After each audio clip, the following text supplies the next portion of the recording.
bangunan tua yang berdiri kokoh di dalam kawasan maupun di luar pelabuhan Cirebon menjadi saksi bisu peristiwa sejarah yang terjadi di kawasan tersebut selama Perang Kemerdekaan Republik Indonesia tahun 1945 sampai 1949.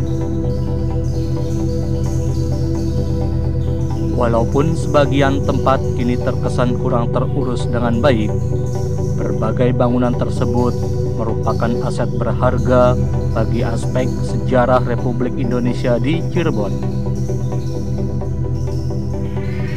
Dalam sejarah Republik Indonesia, keberadaan Pelabuhan Cirebon sebenarnya memiliki peran penting karena pada 1946 sampai 1947 merupakan pelabuhan utama pemerintahan Republik Indonesia.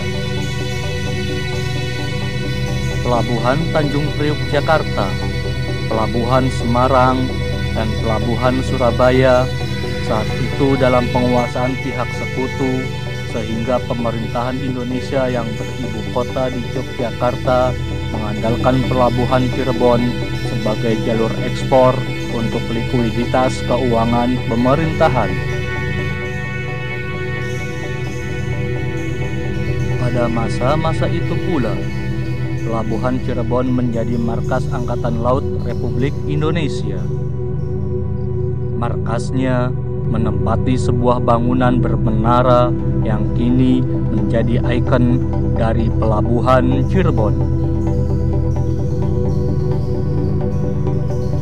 Bangunan bermenara tersebut kini dipasangi pelang Satkamla TNI AL dan sebagian lainnya tertulis sejumlah perusahaan swasta, sedangkan di lantai dasarnya tampak diisi warung dengan latar belakang ruangan gelap yang seakan terlupakan zaman. Akan tetapi, pada Februari sampai Juli 1947 ada dua kejadian penting dalam sejarah Perang Kemerdekaan Republik Indonesia di Pelabuhan Cirebon, yaitu penyergapan kapal Liberty Amerika SS Martin Bergman oleh pihak Belanda pada 8 Februari 1947.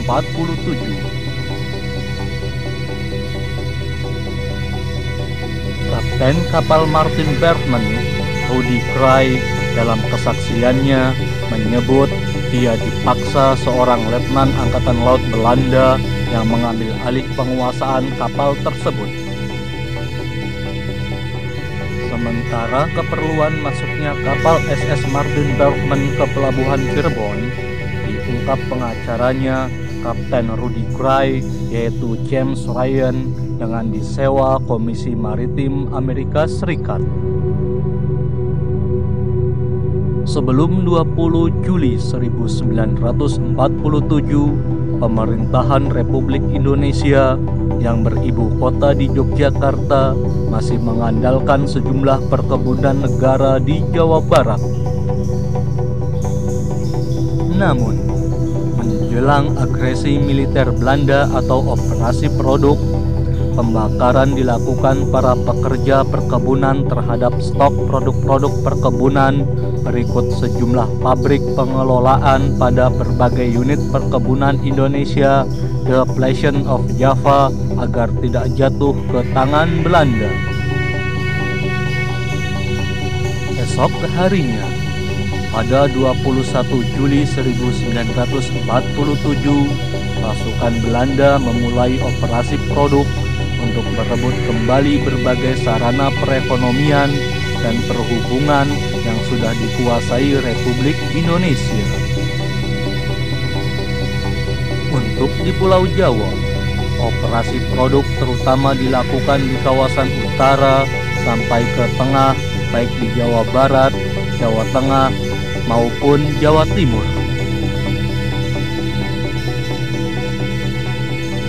Arsip surat kabar Chicago Daily Tribune, Amerika Serikat, terbitan Kamis 24 Juli 1947, menurunkan berita berjudul Dark Forces take Cirebon Kai Java ports dengan mengabarkan pelabuhan Cirebon direbut pasukan Belanda pada 23 Juli 1947.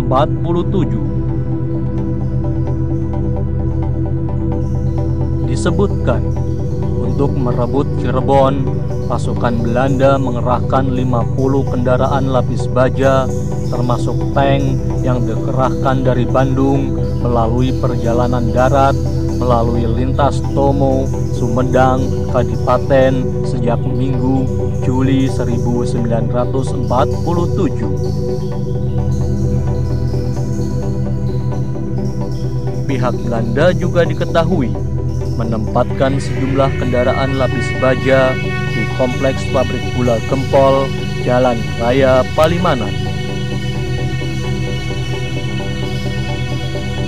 Dua surat kabar terbitan Australia pada Jumat 25 Juli 1947, The Examiner, terbitan Tasmania, dan Townsville Daily Bulletin yang arsipnya disimpan di Trove mengabarkan saat pasukan Belanda sudah menguasai pelabuhan Cirebon pada 23 Juli 1947 tersebut, pimpinan operasi produk Letnan Jenderal Spoor menyebutkan pasukan Belanda menyita 30.000 ton karet dalam gudang di pelabuhan yang siap dikapalkan pihak Republik Indonesia.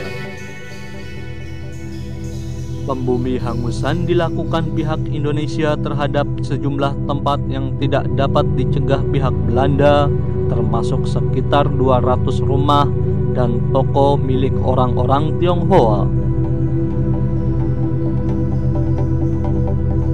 Dikabarkan pula oleh Townsville Daily Bulletin pada operasi produk tersebut, termasuk untuk menyerang Cirebon, menurut Sekretaris Negara Amerika Serikat Mr. Marshall, pihak Belanda menggunakan 118 buah pesawat sewaan bekas terdiri pesawat tempur dan pesawat pembom asal Amerika Serikat.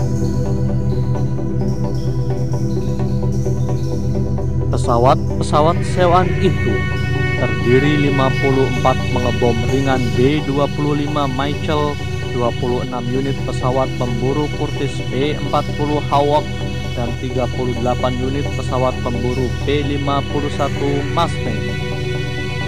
Dalam berita tersebut juga disebutkan, dalam aksi Belanda di Cirebon tersebut, pertahanan darat pihak Indonesia menyatakan menangkap 2 orang Jepang dan seorang Belanda yang diterjunkan dari pesawat terbang. Diberitakan pula, Menteri Luar Negeri Inggris, Mr. Gavin, dalam pernyataan yang dilontarkan di House of Commons menyebutkan keputusan pihak Belanda untuk menyerang wilayah Republik Indonesia pada operasi produk dilakukan setelah berkonsultasi dan didukung Amerika dan pihak sekutu yang dipimpin oleh Inggris.